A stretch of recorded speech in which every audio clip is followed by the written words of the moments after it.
네, 오늘은 다시 세워가야 합니다 라는 제목으로 말씀을 전하도록 하겠습니다. 느헤미야는 예루살렘 성벽을 재건하는 과정에서 수많은 도전에 직면하게 됩니다. 그 도전은 대부분 산발락과 도비아와 게셈 등의 외부 세력에 의한 것들이었습니다.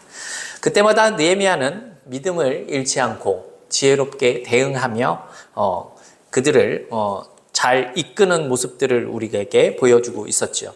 유다 백성들은 곡괭이와 삽을 들고 또 성벽을 재건하면서 눈앞에 외부인들의 공격을 방비하기 위해서 무척 공비한 삶을 살고 있는 중이었습니다. 성벽을 재건하는 일만 해도 손이 부족한데 반은 무기를 들고 적을 수비하고 있고 반은 또 수고를 해야 하는 이중적인 고역이 이들에게 놓여져 있었던 겁니다. 그런데 오늘 본문 5장을 보게 되면 느헤미야가 또 다른 도전을 받는 모습이 우리에게 보여주고 있습니다.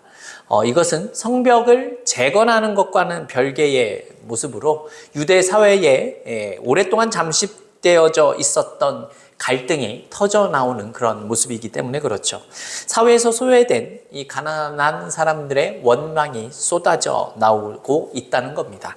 1절 말씀을 제가 한번 읽어보겠습니다. 그때에 백성들이 그들의 아내와 함께 크게 부르짖어 그들의 형제인 유다 사람들을 원망하는데 이렇게 말씀합니다.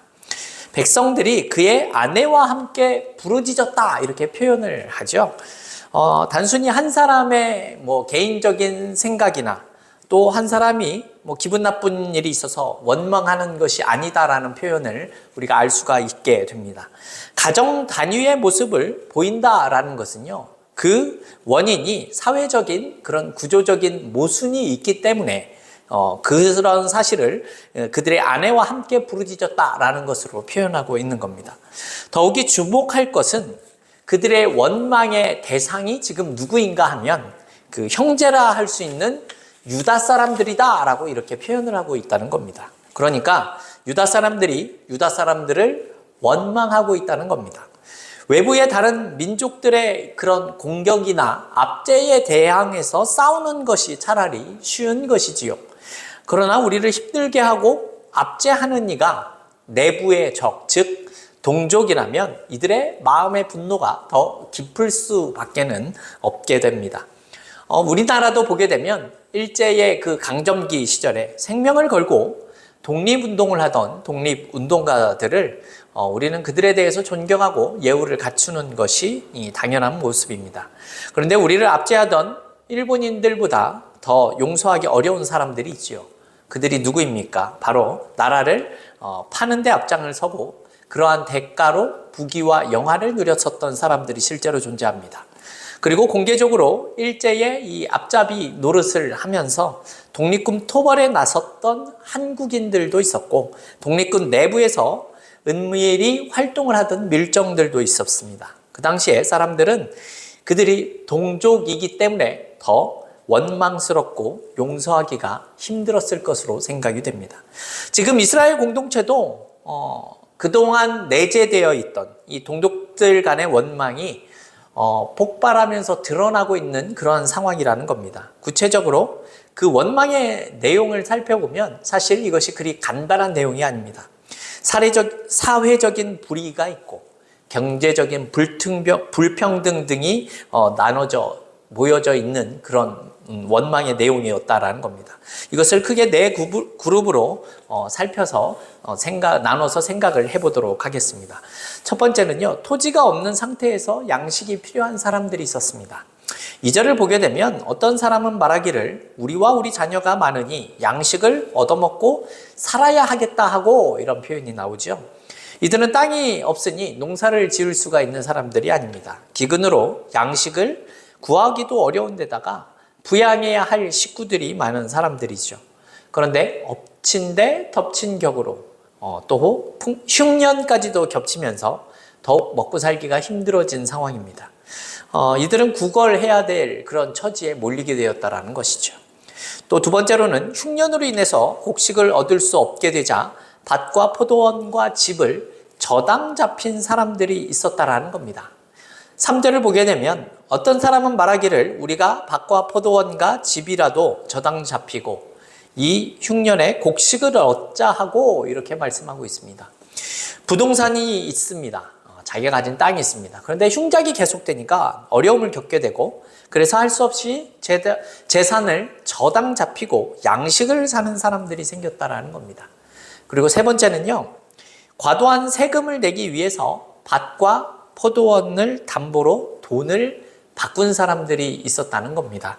4절을 보게 되면 어떤 사람은 말하기를 우리는 밭과 포도원으로 돈을 빚내서 왕에게 세금을 바쳤도다 이렇게 말씀하고 있습니다. 여기서 왕이란 이 페르시아의 왕을 가리키는 것이죠. 우리가 알다시피 유다는 페르시아의 제국의 지배를 받고 있을 때입니다. 그래서 이 페르시아 제국은 이 피지배국 이 사람들에게 백성들에게 해마다 엄청난 양의 세금을 거두어 들이도록 했었던 것이죠.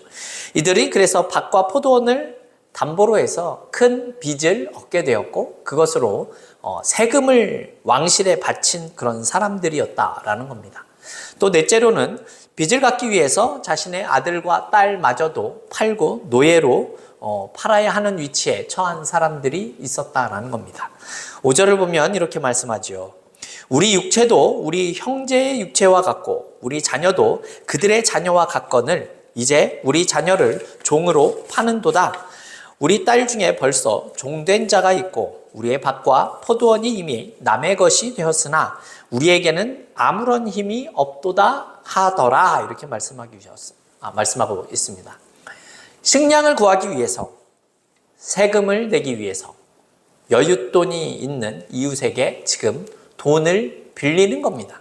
근데 그것을 갚지 못하니까 자녀를 종으로 팔거나 담보로 잡혔던 밭과 포도원을 그대로 넘겨줄 수밖에 없는 상황이 되었다라는 겁니다. 그래도 빚을 다 청산하지 못하게 되자 이제 자식마저도 종으로 내주어야 될 형편이 된 겁니다. 특별히 아들보다 딸이 종으로 팔리는 경우가 있다라는 언급을 보게 되면 우리가 쉽게 생각할 수 있는 것은 이 딸들을 이 가진 자들이 첩으로 드리거나 혹은 이 음행을 위한 도구가 되었다라는 그런 내용으로 우리가 생각할 수 있는 모습입니다. 그래서 이런 표현이 나오죠. 우리에게는 아무런 힘이 없도다라고 지금 이야기하는 내용이 보여지고 있는 겁니다. 이들의 원망과 한탄을 듣고 있었던 이 느헤미야가 이 이야기를 듣고 어떠한 생각을 했겠습니까? 첫 번째 반응이 무엇인가 하면 분노였습니다. 우리 오늘 보면 6절의 말씀을 같이 한번 읽어볼까요? 6절입니다. 내가 백성의 부르짖음과 이런 말을 듣고 크게 노하였으나 입니다. 불의를 보고 가만히 있는 사람들은 사실은 영적으로 죽은 사람이다라고 말씀할 수도 있습니다. 하나님의 성품 중에 한 부분이 바로 의분이 있습니다. 의로운 분노이지요. 예수님도 예루살렘 성전에서 장사하는 이들을 보고 분노하시는 모습을 우리에게 보이셨었습니다. 오늘 예레미야의 분노 역시도 거룩한 분노, 즉 의분이라고 할 수 있는 겁니다. 가난한 사람들에 대한 부자들의 착취에 그 소식을 들은 느헤미야가 의로운 분노를 바라는 것은 어쩌면 매우 당연하다라고 할 수 있습니다. 하지만 비록 정당한 분노라고 할지라도 이 분노를 어떻게 처리하느냐가 사실 매우 중요합니다. 분노 그 자체만으로 이것은 해결되는 일이 아무것도 없기 때문에 그렇죠. 직접적인 이 감정에 폭발하는 이런 모습들은 사실은 더욱 이를 그르칠 경우가 더 많기 때문에 그렇습니다. 그렇다면 느헤미야는 이런 상황에서 어떤 모습을 보여주고 있습니까? 두 번째로 느헤미야는 깊이 생각했다 이렇게 나옵니다. 우리 7절에 나온 내용을 같이 한번 읽어보겠습니다. 깊이 생각하고 귀족들과 민장들을 꾸짖어 그들에게 이르기를 너희가 각기 형제에게 높은 이자를 취하는 도다 하고 대회를 열고 그들을 쳐서 이렇게 말씀합니다. 여기서 깊이 생각하다라는 말은요, 이 분노라는 이런 감정에 대해서 이런 것들을 이성적인 차원으로 바뀌는 그런 모습을 우리가 생각할 수 있습니다. 지금 느헤미야가 어떠한 모습을 보이는 겁니까? 이 위기를 기회로 삼고 있는 겁니다. 이 가난한 사람들의 이런 원망을 개혁의 동기로 삼고 있다라는 겁니다. 지금까지 느헤미야는 사실 성벽을 쌓는 일에 집중하고 있었습니다. 즉 하드웨어를 만드는 일에 중요한 역할을 하고 있었다라는 겁니다. 그런데 이제 이렇게 하드웨어를 아무리 잘 만들게 된다 하더라도 소프트웨어가 좋지 못하면 하등 쓸모없는 모습이 될 수밖에 없다라는 것이죠. 성벽을 지금 잘 쌓아 보았자 이스라엘 이 공동체가 하나님의 백성답게 온전히 회복이 되지 못하고 있다라고 하면 아무런 소용이 없다라는 사실을 깨닫게 된 겁니다. 내적인 문제들에 대해서 해결책을 찾아야 하는 그런 상황이 된 겁니다. 이렇듯 느헤미야는 지금 내부적인 원망과 이 갈등을 해결해야만 하는 상황에 놓여지게 되었습니다. 느헤미야는 그래서 성벽을 쌓는 일을 잠시 중단하더라도 이들을 다시 건강한 공동체로 만들고 다시 세우는 일이 필요했지요. 사회적으로도 종교적으로도 이들을 다시 세우는 그런 개혁에 집중할 수밖에 없었다라는 겁니다. 그 방법을 깊이 생각을 했었던 느헤미야가 이제 어떠한 모습을 보이는가 하면 그 민족들의 이 귀족들 그리고 민장들 즉 지도자층에 있는 사람들을 불러 모으게 됩니다. 그들은 이런 엄청난 사회적인 모순에 대해서 책임이 있는 사람들이죠. 그리고 그들을 1차로 불러 모으고 그들에게 꾸짖는 모습을 보여줍니다. 이들이 돈 없는 동족들을 대상으로 돈을 빌려주고 이자를 받는 그런 고리 대금업을 하고 있었기 때문에 그렇죠. 그래서 돈을 갚지 못하면 저당 잡았었던 이 밭과 집과 포도원을 가차없이 빼앗아 버리고 심지어 그들의 자녀를 종으로 팔았었던 것입니다. 그래서 그들의 행위가 형제에게 돈을 빌려줄 때 이자를 받지 말라라는 그런 율법을 어기게 되는 것이죠. 신명기 23장 19절은 이런 말씀이 나옵니다. 내가 형제에게 꾸어 주거든 이자를 받지 말지니 곧 돈의 이자, 식물의 이자, 이자를 낼 만한 모든 것의 이자를 받지 말 것이라 이렇게 말씀하는 내용이 있습니다. 이 내용에서도 잘 알 수 있는 것이죠. 그래서 느헤미야가 이들을 지금 꾸짖는 것입니다. 그런데 7절을 자세히 읽어보게 되면 느헤미야가 개혁을 이루기 위해서 얼마나 깊은 생각을 가졌는지를 우리가 잘 알 수 있습니다. 여러분, 우리가 잘 알다시피 무조건 사람들을 책망한다고 해서 그 사람들이 변화되는 것은 아니죠. 책망에도 방법이 필요합니다. 그래서 느헤미야가 귀족들과 민장들을 따로 부르는 겁니다. 공개적으로 규탄하기에 앞서서 먼저 사석에서 그들의 잘못을 지적하는 모습을 보여줍니다. 느헤미야가 사적으로 만나서 그들의 행위가 하나님의 율법에 비추어 봤을 때 명백히 잘못이 있다라는 사실을 지적하고 그들에게 회개할 기회를 주고 있는 것이지요. 그런데 안타깝게도 이 귀족들과 민장들은 그것으로 회개하지 않았었던 것 같습니다. 그들이 회개를 하고 자신들이 착취한 것을 돌려주기로 약속을 한다면 사실 그 다음의 모습은 필요 없는 모습이 될 수밖에 없는 것이죠. 그래서 결국 느헤미야가 7절에서 공개적인 대회를 열게 되죠. 대중 집회를 열게 되는 겁니다. 그리고 공개적으로 이들의 잘못을 책망하는 모습이 나옵니다. 8절에 나오는 내용을 살펴보게 되면 이런 모습이 나오죠. 느헤미야가 바사에서 귀국할 때에 거기서 종살이를 하던 다수의 유대인들을 돈을 지불하고 사서 같이 고국으로 데리고 왔었던 것 같습니다. 그런데 예루살렘 성읍의 부유층의 사람들이 그 동포들을 지금 팔아넘기고 있었다라는 것이죠. 느헤미야의 전국을 찌르는 이런 책망에도 이 귀족들, 이 민장들은 꿀먹은 벙어리처럼 묵묵부답한 모습을 보이게 됩니다. 느헤미야는 계속해서 그들의 행위가 지금 이방 사람들에게 있어서 큰 조롱거리가 되고 있다라고 지적을 또한 하게 됩니다. 이제는 그들의 신앙을 자극하는 모습을 보이게 되는 거죠. 제가 9절 말씀을 읽어보겠습니다. 내가 또 이르기를 너희의 소행이 좋지 못하도다. 우리의 대적 이방 사람들의 비방을 생각하고 우리 하나님을 경외하는 가운데 행할 것이 아니냐, 이렇게 말씀하고 있습니다. 여러분, 지금 느헤미야가 하는 말이 무엇이죠? 이 하나님의 백성으로서의 정체성을 상기시키고 있는 겁니다. 이방인들에게 있어서 이스라엘은 특별한 평가를 받는 민족일 수밖에 없습니다. 애굽에서 여호와 하나님께서 구출해 주심으로 세운 제사장 나라이기 때문에 그렇습니다. 이방인들은 이들을 뭔가 다르다라고 생각을 하고 있다라는 것이죠. 그런데 세상의 어느 민족과 하나도 이들이 다른 것이 없다면 사실 이것은 그들에게 있어서 매우 부끄러운 일이 될 수밖에 없는 겁니다.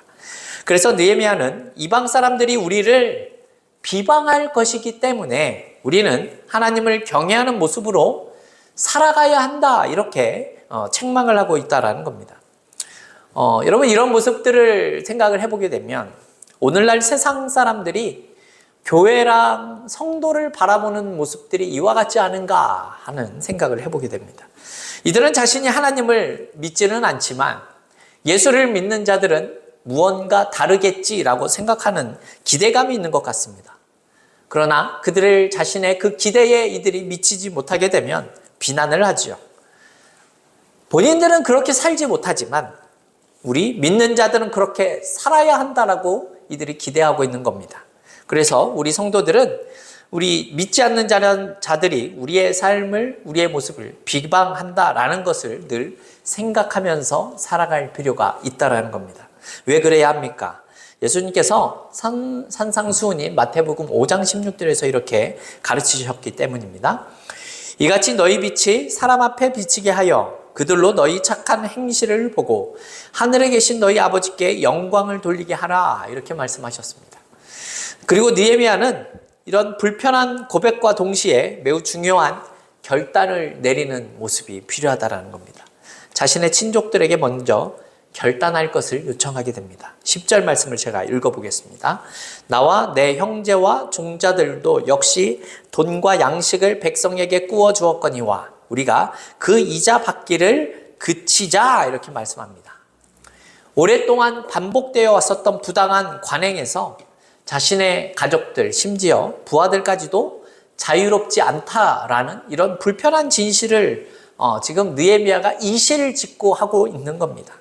자신 역시도 다른 사람들이 저지르고 있는 똑같은 죄를 저질렀으니 솔직하게 고백하고 자신의 친족과 부하들에게 우리가 먼저 이자를 받지 말자, 이렇게 권면하는 모습을 보여주고 있다는 거죠. 지도자로서 느헤미야가 매우 우리에게 중요한 모습을, 그 자신의 리더로서의 진면목을 보여주고 있습니다. 남에게만 지금 엄격한 잣대를 들이대고 너희들이 그렇게 살아야 한다라고 말을 하는 것이 아니라 본인도 그와 같으니 함께 회개하고 함께 고쳐보자라고 지금 이렇게 독려하고 있는 모습이다라는 겁니다. 여러분, 우리는 이런 모습들을 매우 중요하게 생각할 필요가 있습니다. 지도자는 먼저 솔선수범의 본을 보일 필요가 있다라는 겁니다. 동서고금을 막론하고 여러분, 지도자의 덕목은 대부분 다 비슷합니다. 자신과 자신의 친족과 권력 주변에 있는 사람들에게 더욱 엄격한 잣대를 들이대는 것이 맞습니다. 그러지 않으면 백성들이 따르지 않고 인정하지 않기 때문에 그렇습니다. 이제 마지막으로 느헤미야가 귀족과 민장들에게 11절에서 이런 말씀을 하고 있다는 겁니다. 제가 읽어보겠습니다. 그런즉 너희는 그들에게 오늘이라도 그들의 밭과 포도원과 감람원과 집이며 너희가 구워준 돈이나 양식이나 새 포도주나 기름의 100분의 1을 돌려보내라 하였더니, 이렇게 말씀하고 있습니다. 가난한 이들로부터 밭과 포도원과 또 감람원, 집을 담보 잡고 구워준 돈이나 그 양식의 100분의 1, 즉 1%죠. 이것을 즉각 돌려주라고 이야기를 하고 있는 겁니다. 느헤미야는 지금 당장 실행할 수 있는 조건을 이야기를 하고 있습니다. 100분의 1, 즉 1%는 그들에게 있어서 큰 부분이 아니기 때문에 당장 즉각적으로 행할 수 있는 범위다라는 겁니다. 여러분, 우리도 알다시피 이 회개하는 것이 차츰 시간을 두고 조금씩 회개하는 것은 사실 우리에게 있어서 현실적이지 못한 모습입니다. 항상 회개는 즉각적으로 행해야 하고 당장에 행해야 하는 겁니다. 그래서 이것을 오늘 당장 행하라 라는 뜻으로 말씀하고 있는 것이지요. 여러분, 변화는, 개혁의 모습은 오늘 당장 하지 못하면 내일도 할 수 없는 모습이기 때문에 그렇습니다. 사실 느헤미야에게 지금 이 순간이 아마 예루살렘의 운명을 결정지을 수 있는 매우 중요한 순간이다라고 생각을 했을 겁니다. 만약에 지금 이 순간에 귀족들이나 민장들이 느헤미야의 이 제안을 거절하고 나선다면 유대인 공동체가 어떻게 되겠습니까? 가진 자가 있고 가지지 못한 자, 이 사이가 넘지 못할 그 차이가 생겨나게 되겠죠. 그리고 결국 계급과 같은 모습이 나타나게 될 수밖에 없다라는 겁니다. 그렇게 되면 어떻게 되겠습니까? 지금 예루살렘의 성벽 재건은 사실 물 건너간 일이 될 수밖에 없습니다. 모두가 하나가 되어서 외부의 적들과 대치하고 있고 지금 먹고 살기 힘든 현실 속에서 성벽을 재건하는 일은 매우 중요하고 아주 매우 중요한 순간을 맞이하고 있기 때문에 그렇습니다. 그래서 이 위기를 잘 극복해 나가지 못한다면 이들이 성벽을 재건하는 일은 어려워질 것이고 그것을 통해서 믿음의 공동체를 회복하려는 느헤미야의 꿈도 사라질 수밖에 없게 되기 때문이죠.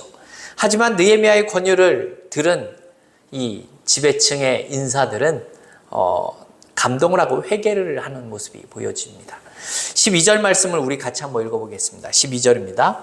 그들이 말하기를 우리가 당신의 말씀대로 행하여 돌려보내고 그들에게서 아무것도 요구하지 아니하리이다 하기로 내가 제사장들을 불러 그들에게 그 말대로 행하겠다고 맹세하게 하고 이렇게 말씀합니다.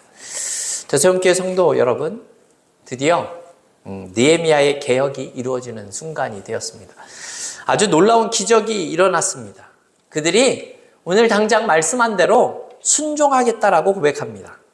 중요한 것은 이것이 내일이나 다음 달 혹은 내년에 돌려줄 것을 약속한 것이 라고 말하지 않고 오늘이라도 지금 당장 그렇게 결단하고 행동하고 있다라는 것이죠.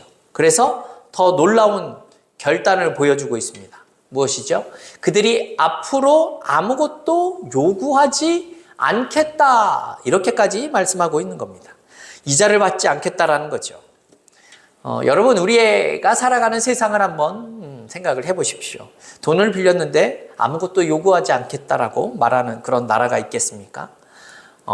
피해 혁명이 일어나거나 아니면 강제로 재산을 몰수하지 않는 한은 이런 자발적인 부의 환원이나 혹은 부정축제의 근절이 이런 모습을 보이는 것은 매우 드문 일일 수밖에 없기 때문에 그렇죠.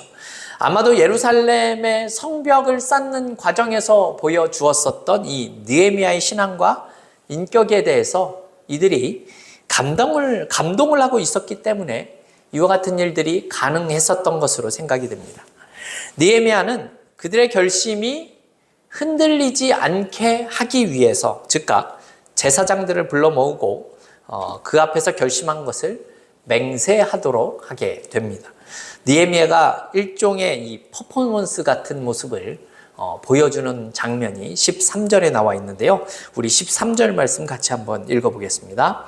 내가 옷자락을 털며 이르기를 이 말대로 행하지 아니하는 자는 모두 하나님이 또한 이와 같이 그 집과 산업에서 털어버리실지니 이는 곧 이렇게 털려서 빈손이 될지로다 하매 회중이 다 아멘하고 여호와를 찬송하고 백성들이 그 말대로 행하였느니라. 아멘. 지금 느헤미야가 옷자락을 털어버리는 행위를 하는데 이것이 일종의 저주를 상징하는 행위였다라는 겁니다. 어떠한 의미인가 하면 결심한 대로 실천하지 않는 자들은 마치 호주머니를 터는 것처럼 하나님께 버림을 받아 빈털터리가 될 것이다 라고 선포를 하자 이 백성들이 다 같이 아멘으로 화답하는 모습을, 하나님을 찬양하는 모습을 보여주고 있다라는 겁니다. 그리고 약속대로 이들은 자신이 약속한 것을 행하게 됩니다. 더세온교회 성도 여러분, 오늘 이 느헤미야 5장의 시작은 매우 암울한 모습으로 시작이 되었습니다. 외부의 적만으로도 매우 힘든 상황인데 이들 내부 안에서 불만이 터지기 시작했기 때문에 그렇죠. 5장의 시작은 원망으로 시작이 됐는데 지금 13절을 보게 되면 아멘으로 끝이 나고 있습니다. 얼마나 은혜로운 순간이겠습니까? 이러한 모습이 있을 수 있었던 것은 사실 느헤미야의 탁월한 지도력이 있었기 때문에 가능한 일이었습니다. 그러나 느헤미야 한 사람만으로 이것이 가능했었던 것은 아니죠. 처음에는 주저했지만 느헤미야를 통해서 전해지는 그 하나님의 책망을 듣고 회개한 귀족들과 민장들의 희생이 있었기 때문에, 그들의 결단이 있었기 때문에 가능했었습니다. 그래서 느헤미야가 하나님의 앞에서 또 하나의 이런 어려움을 믿음으로써 지혜롭게 대응하는 그 모습을 통해서 지금 이스라엘 공동체를 한 마음으로 집결시키는 모습을 보여주고 있다라는 겁니다. 더세온교회 성도 여러분, 오늘날 우리가 살아가는 우리의 사회를 우리가 생각을 해볼 필요가 있을 것 같습니다. 우리나라가 아주 급속한 성장을 이루어서 세계의 많은 사람들이 부러워할 만한 나라가 된 것이 맞습니다. 그죠? 부유하고 외적인 모습은 좋아 보이는 것이 사실입니다. 하지만 우리의 사회와 우리가 살아가는 삶의 모습은 어떠한지 우리가 생각할 필요가 있다는 겁니다. 우리는 과연 전보다 더 살기가 좋아졌고 더 행복하고 더 건강한 사회를 이루고 살아가고 있느냐라는 겁니다. 여러분, 우리가 보는 뉴스를 한번 돌아보십시오. 사실 별로 좋은 뉴스가 나타나지 않는 것이 사실입니다. 우리를 아프게 하고 절망하게 하는 내용들이 지금 우리의 현실 가운데, 우리의 삶 가운데, 우리의 사회 속에서 일어나고 있는 것이 현실적인 모습이다라는 것이죠. 여러분, 이렇게 어떻게 보면 힘들고 어려운 시간들을 보내며 우리가 살아가고 있다는 겁니다.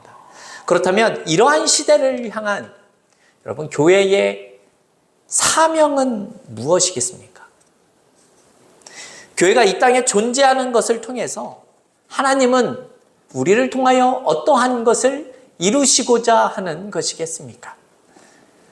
여러분, 교회도 잘 먹고 잘 사는 것을 가르치면 되는 것입니까? 그렇지가 않죠. 교회는 잘 먹고 잘 살기 위해서 나오는 곳이 아닙니다. 그렇다면 어떤 모습을 가져야 하는 겁니까? 교회와 성도들이 하나님의 말씀으로 무장을 하고 순종하는 모습으로 살아갈 때에 우리의 사회와 가정은 더 건강해지고 더 깨끗해지고 더 살만하게 변할 수 있게 되는 겁니다. 다른 사람이 잘해야 이 나라와 이 사회가 잘 되는 것이 아니라 교회가 건강할 때에 이 나라와 사회와 우리의 가정과 나 자신이 건강한 모습을 보이며 선한 영향력을 끼칠 수 있게 될 수 있다라는 것입니다.